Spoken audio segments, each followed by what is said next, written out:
Some people contacted me after viewing the video on the National Adi Sankara Mission. Recently, this video was uploaded about the launch of the National Adi Sankara Mission.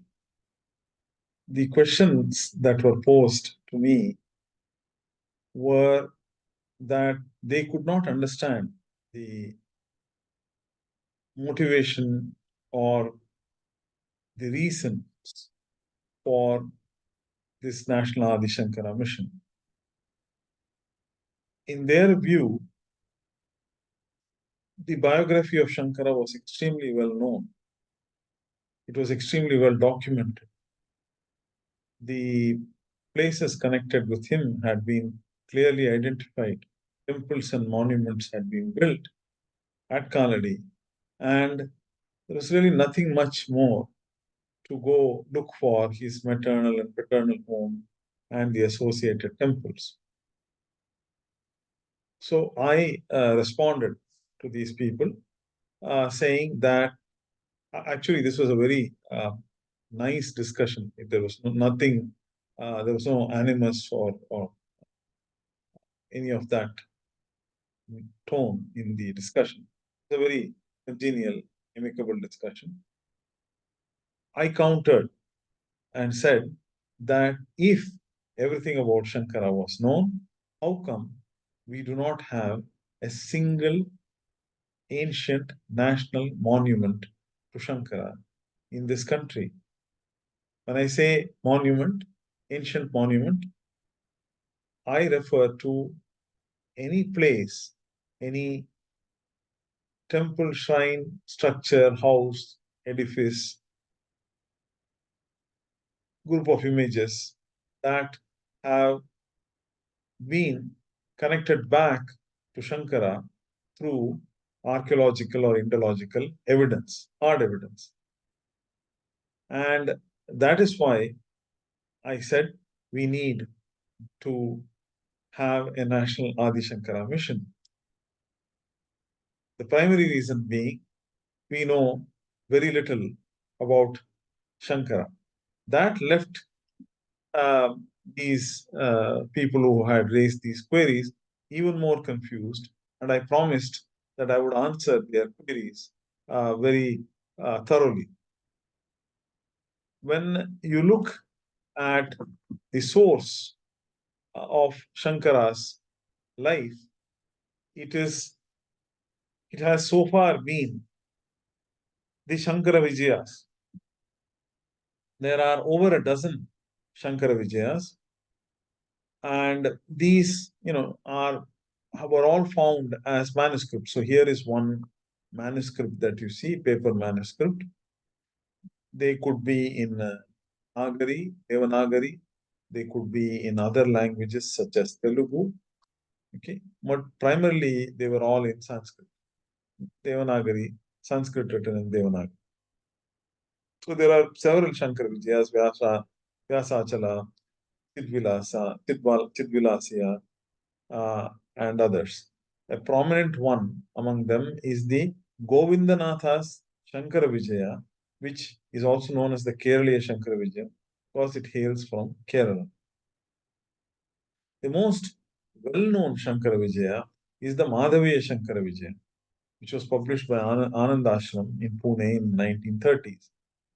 This particular Shankara Vijaya has been translated by Swami Sri Tapasyananda of the Ramakrishna Math, translated into English.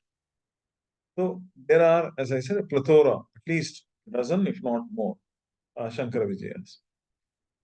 These Shankara Vijayas, though, have been composed or been written by poets or writers, that is, those who basically write literature. Right? And they have all been written down between the 16th and the 20th centuries. So they are several centuries far disconnected from the time of Shankara. And that is one of the primary reasons we do not have a great deal of accurate information about Shankara. These Shankara Vijayas do not fall in the genre of Itihasa and Purana.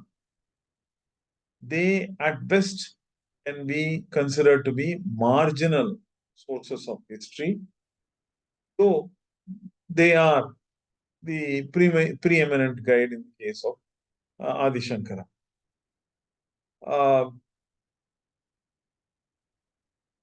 These Shankara Vijayas were studied and compared by a very great individual by the name of Dr. W.R. Antarkar.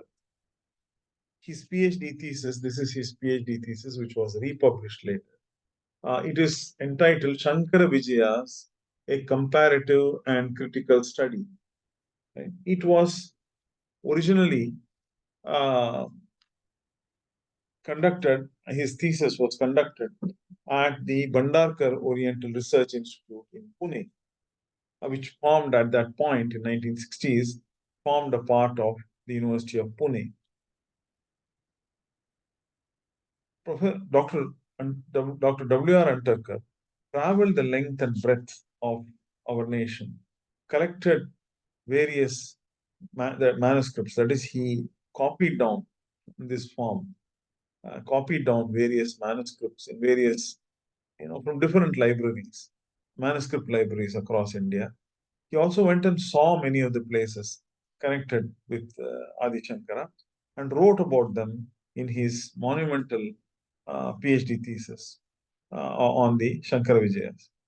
Now, if you look, for example, at page 200 or 201 onwards, you will see, I will just hold this up and try to bring the camera down.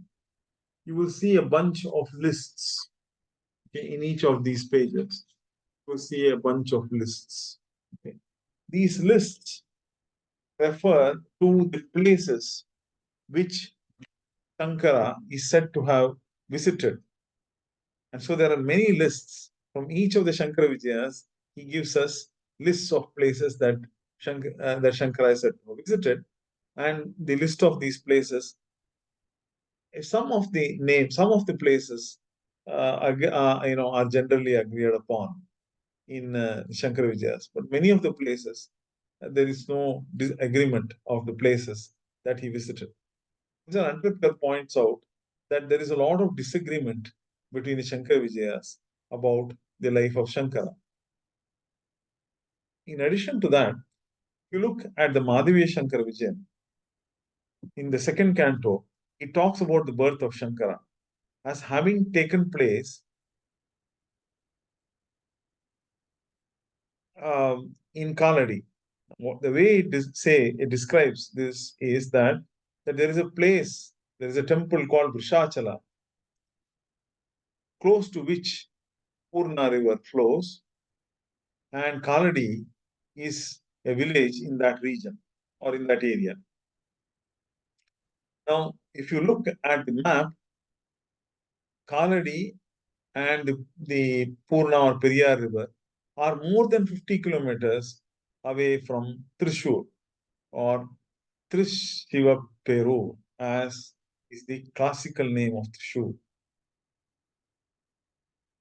So, Swami Sri Tapasyananda has a footnote in the second canto where he says that the description of the Purna river flowing close to Shur and the Vadakanathan temple, is a geographical inaccuracy. So there are inaccuracies within the Shankara Vijayas. There are inconsistencies within the Shankara Vijayas, which Dr. Antarkar has spoken about in his thesis. And in addition to that, there are differences of opinion about Shankara from the various Shankara Vijayas. And I think there are more than 20 to 28 Shankara Vijayas in all. So you can imagine the amount of confusion.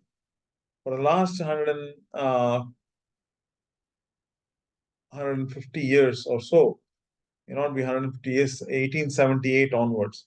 So close to 140 years or so, these Shankara Vijayas have been dissected and beaten to death by various scholars. But we have to give credit to Dr. Antarkar because he is the one who published critical editions of several of these Shankara Vijayas in the Bharati Vidya Bhavan journal and then studied them in his thesis. Really a very monumental achievement, we should say. But I think you get the general idea that the Shankara Vijayas are late, they're disconnected from the time of Shankara.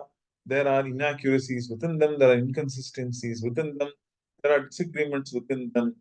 So, in a sense, we know very little about Shankara, and the Shankara Vijayas can be taken as a sort of a generic guide, a general framework to study Shankara, but they cannot be taken as reliable uh, historical sources. That is the primary difficulty facing researchers connected with Shankara. So much so that in a talk at the last workshop on the historiography of Shankara, a colleague of mine, Dr. Sriram Narayan Sami Iyer, wrote and presented a paper which was entitled The Enigmas in the Shankara Vijayas, Some Questions and Answers. So, sum and substance is from the Shankara Vijayas, we cannot extract reliable information that tells us about Shankara. So, people point to me and say, okay, there is this inaccuracies, inconsistency, lack of reliability on the Shankara Vijayas, then everything about Kalady and the monuments, etc., are already in place. And so, what else is there find about Shankara or know about Shankara? Now, I will go through the various places in Kalady. There was no bridge at one point in Kalady until the year 1963. Sri Shankara Bridge across the river Periyar was built in 1963 and has been in use since then. It looks over the point where the river turns, and the turning of the river is attributed to Sri Shankara. So we have this river, this bridge being something constructed only in the last 50, 60 years. What I sat and thought about was how did the Sringeri Acharyas decide about Kaladi being the birthplace or the most important place connected with that of Shankara. And it led me to the Sri Krishna temple there, which is well known, the Trikaladi temple or the Sri Krishna temple of Kaladi. The hereditary trustees of this temple are the Kapulli Mana and the Talayattumpulli Mana, two families associated with Shankara, whose descendants live in and around Kaladi. This temple, I'm told, had a fire in the 13th century where a couple of walls were destroyed and it was rebuilt. So, at the very least, this particular temple dated from the 13th century or somewhere earlier around that time, right? What I imagine, what I conjectured is how did the Shingeri Acharyas actually find out about Kaladi? There is a story about it which I will tell you very shortly. But I would like to point out that the most important piece of evidence was the fact that the three families connected to Shankara, the Kaipilli Mana, the paternal family of Shankara, the Kapilli Mana, and the Thalayatumbili Mana, two families associated with Shankara, all lived in and around Kaladi. And that their descendants essentially held held up the living tradition, meaning they are the living tradition of Sri Shankara. This temple is basically a reflection of that living tradition of two of the families, the Kapilli and the Kalyantumbili Mana. But these three families being there, I think would have given the vital information to Shringeri Acharya that there is a living tradition of Shankara in and around Kaladi, which made them designate Kaladi as an important place associated with Shankara. Subsequently, they built this this temple dedicated to Shankara at Kaladi, and you can see them. They have also marked the various places, the Mudala Kadavu or the Crocodile Ghat, which you can see here from in this photograph. But I think it is the Sri Krishna temple there which likely gave them the clue, complemented by generic information. As I pointed out, there is some inaccuracy even about the location of the Purna River and Trishur and Kaladi, etc. That notwithstanding, the information that the acharyas would have relied on is the presence of these families and the living tradition due to these three families. Subsequently, the Kanchi Matha in the 80s, 1980s, has built a monument to Shankara in Kaladi. What we can say is that our acharyas laid claim to laid claim to Kaladi, my apologies, laid claim to Kaladi, and they opened the gates of Kaladi for us, the devotees. Again, to repeat, our acharyas laid claim to Kaladi and opened the gates for us, the mere devotees, and it is our turn now to go and explore within Kaladi and find the ancient evidence and hand that evidence over as our offering to Bhagavad Pada Sri Adi Sankara and his Shankara Parampara. I mean, I'm not sure whether you are convinced, but I will like to tell you some more. This is about what I said was the quest for Kaladi. As mentioned earlier, in the 1900s, there was no bridge in Kaladi. Very difficult to access the place. Kaladi was fairly wooded, meaning there were a lot of trees and undergrowth and bushes. Very difficult to move around. No communication in those days. Maybe some telegram and some letter, which probably took forever to reach. And in these difficult circumstances, the Shringeri Matham had deputed one former Diwan of the Mysore state, Sheshadri Iyer, to go and search for Kaladi. He went to Kerala and came back with the information that there were three places known as Kaladi. One near Tirunandapuram, one Kaladi which is near Aluva or Ernakulam, and the third one actually is the Kaladi near Shukapuram or Panniyur, that is in the border between Palakkad and Malappuram. In that area, there is another Kaladi. In reality, there are at least another two more places known as Kaladi in Kerala. Now, this information regarding the three Kaladis and Diwan Seshadri Iyer, etc., are written about in a, a real masterpiece, Kalady, Birthplace of Shankara, by Sri K.R. Venkatraman. A masterpiece about Kalady, a short monograph about Kalady, which is unfortunately out of print. Another important source is the Malayalam book by Dr. Dr. K. Kunjunni Raja, the renowned Sanskrit scholar and former director of the Government Oriental Manuscripts Library, Adaya.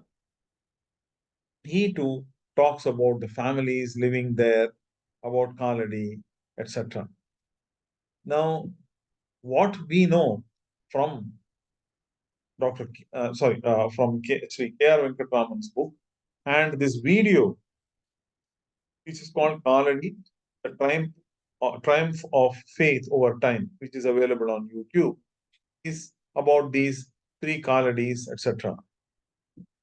And in addition to that, it speaks about the great the great role played by the Maharaja of Travancore at that time, Moolam Tirunal Ramavarma VI, who reigned there in Travancore.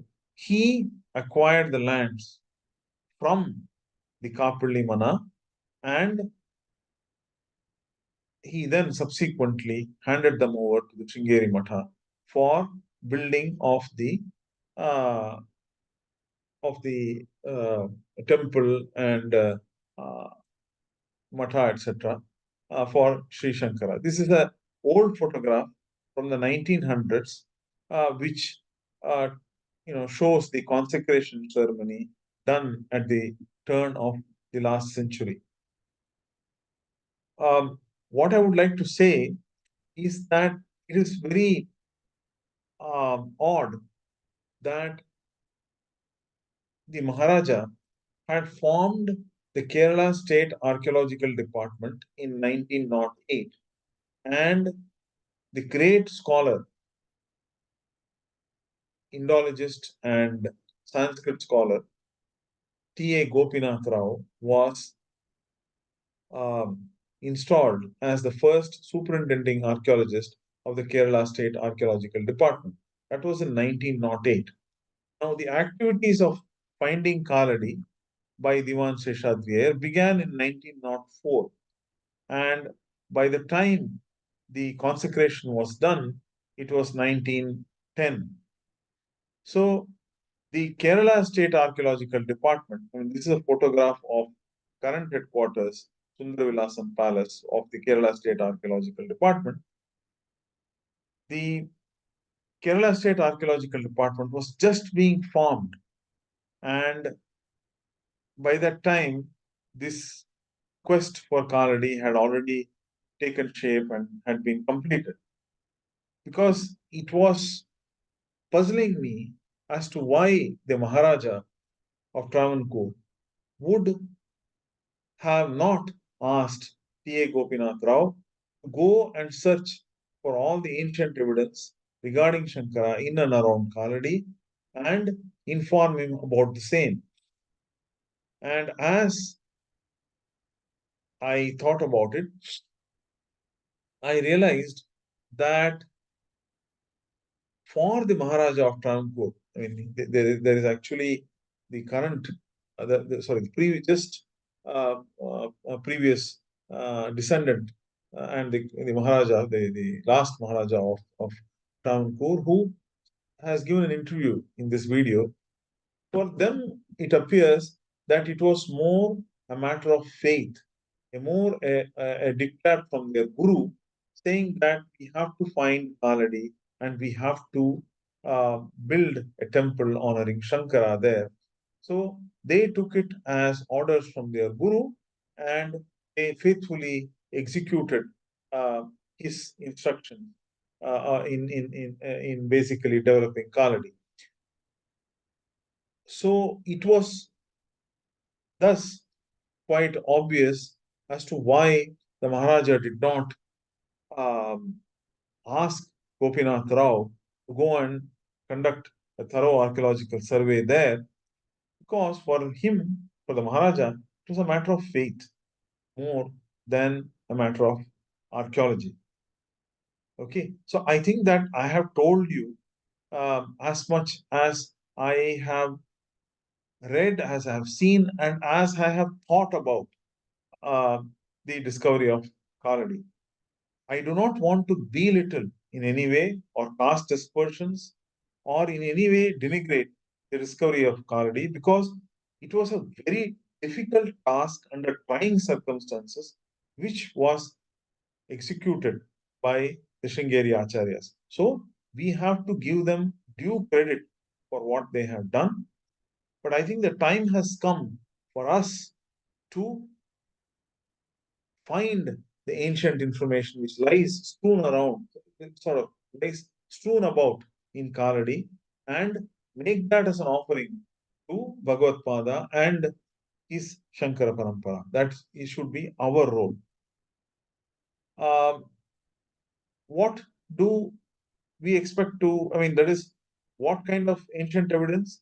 We have just started getting ancient structures, ancient images, ancient temples, ruins in both Kaladi, which is the place of the maternal home of Shankara, as well as in Veliyanad, which is where the maternal home, the Melpadurmana, or the maternal home of Shankara is, where he is said to have been born as per the tradition of Kerala. We have just started uncovering this evidence.